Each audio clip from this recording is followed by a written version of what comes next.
there may officially be a best new deck in the world. That's at least true in the Modern format, as Ketramos was the face of the deck that took down the Modern Spotlight series this last weekend in the Netherlands. Raul Porozhin is headed to the Pro Tour after piloting Orzhov Blink. While most people thought that Temur Breach was the clear best deck in the format, and Breach did occupy 12% of the metagame share going into day one, it actually turned out that only 2 of the 8 decks in the top 8 were Temur Breach decks, and most people were tuned with main deck and sideboard strategies full of graveyard hate. And before talking about the deck he piloted or the bracket that he had to fight all the way through to win his $10,000 in his Pro Tour invite, let's just talk about the card Ketramos for a second. Black-white 1 for a legendary creature god, 4/4 menace, lifelink, indestructible. Can't attack or block unless there are 7 or more cards in exile. Whenever 1 or more cards are put into exile from graveyards and or the battlefield during your turn, you draw a card and lose 1 life. By the way, make sure you hit that follow button if you guys like deck breakdowns and Magic news. I do a whole bunch of both. So what's so interesting about Ketramos, and basically why you can have an entire archetype built around this card, is that while it's very cool that whenever things are exiled from graveyards, you lose life and draw a card, it's actually much more interesting that whenever something is exiled from the battlefield,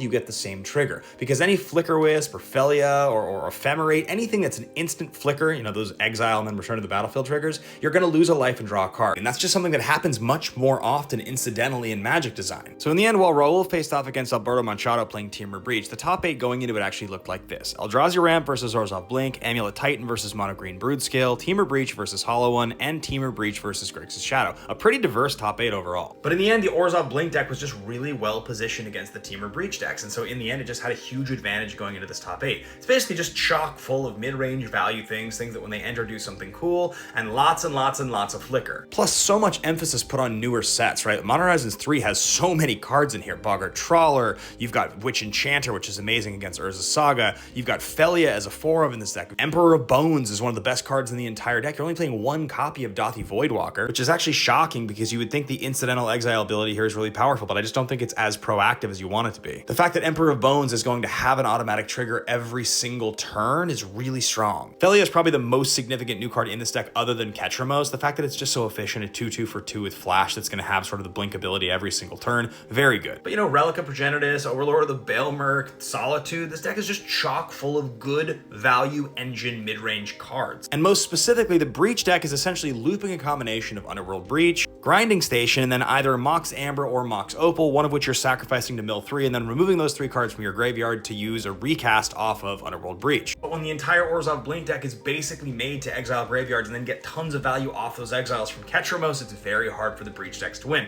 Though, obviously, the Breach decks made the finals, right? Like, Temur Breach was the other deck in the finals. But Ketramos just proved to be way too much. Anyway, have you seen this card? Have you played with or against this card? I think it's kind of nuts. Let me know below in the comments if you like these modern deck breakdowns. Thanks for watching. I'll see you guys on the next one.